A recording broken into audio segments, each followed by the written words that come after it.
Hi friends, welcome to my channel. ఈరోజు recipe చేపల వేపుడు. ఇది మా ఊర్లో మా బాపు చేసిన చేపల వేపుడు. క్రిస్పీగా రావాలంటే ఇలా చేసుకోండి. కేజీన్నర చేపల ముక్కలను ఈ విధంగా కట్ చేసి తీసుకున్నాడు. నేను వీడియో తీయకముందే కొంచెం పసుపు అయితే వేసి అయితే కలుపుకున్నాడు. ఒక 2 టీ స్పూన్ల వరకు పసుపు వేసుకొని రుచికి సరిపడా సాల్ట్ వేసుకొని ఫిష్ ముక్కలకు పట్టేలా బాగా కలుపుకోవాలి. 3 టీ స్పూన్ల కారము, మసాలా, ధనియాల పౌడర్ వేసుకోవాలి. వేసుకొని ఈ ముక్కలకు మొత్తం పట్టేలా కలుపుకోవాలి. ఇందులో కొంచెం కార్న్ఫ్లోర్ ఉంటే కూడా వేసి చేసుకోవచ్చు.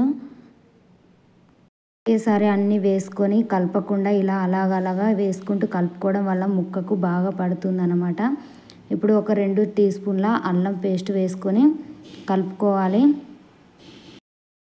2 టీ స్పూన్లు ఆయిల్ కూడా వేసుకోవాలి.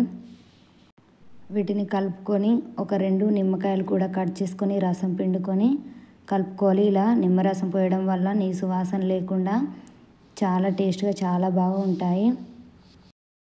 ఈ ఉప్పు కారం అన్నీ పట్టేలా మొత్తం కలుపుకొని ఒక 1 అవర్ పాటు పక్కకు పెట్టుకొని నాననివ్వాలి.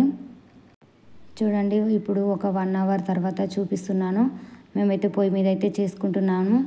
కొంచెం ఆయిల్ వేసుకొని ఈ విధంగా ఫిష్ ముక్కలు ఒక్కొక్కటిగా వేసుకొని ఫ్రై చేసుకోవాలి. ఒక 2 నిమిషాల పాటు కొంచెం ఫ్రై అయిన తర్వాత అటు ఇటు కలుపుకుంటూ ఫ్రై చేసుకోవాలి. ఊర్లో కట్టెల పొయ్యి మీద అయితే చేసుకుంటున్నాము. కట్టెల పొయ్యి కాబట్టి తొందరగా అయితే ఫ్రై అవుతాయి. చూడండి, ఈ విధంగా కలర్ వచ్చాక అయితే ఆయిల్ నుంచి తీసి ఒక ప్లేట్లోకి అయితే వేసేసుకోవాలి. ఇలానే అన్నీ వేసుకుంటూ ఫ్రై చేసుకోవాలి. చాలా ఈజీగా అయితే అయిపోతుంది. మా బాపు వంటలు అయితే చాలా బాగా చేస్తాడు. చూడండి, ఇప్పుడైతే అన్నీ అయితే చేసుకొని అయితే చూపిస్తున్నాము. కంప్లీట్గా చేపల వేపుడు అయితే అయిపోయింది. ఇలా మీరు కూడా ఒకసారి ట్రై చేయండి ఫ్రెండ్స్, చాలా బాగుంటాయి. ఈ వీడియో నచ్చినట్టయితే ఒక లైక్ చేయండి, సబ్స్క్రైబ్ అయితే చేసుకోండి ఫ్రెండ్స్.